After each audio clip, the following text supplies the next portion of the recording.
पुणी बढ़िबो वर्षा 20 जिला को येलो अलर्ट जारी 4 दिन प्रबल वर्षा संभावना राज्य में आहरी 4 दिन प्रबल वर्षा हेबार संभावना रही आसंता कालिठू पुणी वर्षार परिमाण बढ़िबा नै आकलन करिछि पाणीपाग विभाग।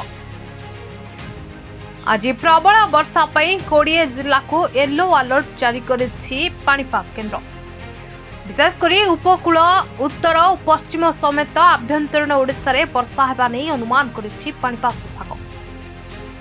सकाळु सकाळु ट्विन सिटी कटक भुवनेश्वर समेत विभिन्न स्थान रे झिपी वर्षा होछि। सेपटे काली प्रबल वर्षा हेबा नै सारा राज्य को जारी होइछि येलो अलर्ट।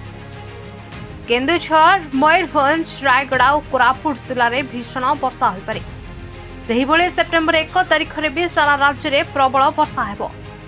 अन्यपटे सुंदरगढ़ केन्दुझर और मयूरभंज रे अति प्रबल वर्षा नहीं सतर्कता जारी होछि। 2 तारिख रे भी सबु जिला को जारी करा जाइछि येलो अलर्ट। सेहीपरि सेप्टेम्बर 3 तारिख पर्यंत वर्षार प्रकोप रहिबो बोली पाणीपाग विभाग पक्षरु सूचना मिलिछि। Bureau report Hiranchal live. तेबे एभली किछि गुरुत्वपूर्ण खबर देखिबाकू चाहंती आम चैनल को लाइक सब्सक्राइब और शेयर करନ୍ତୁ।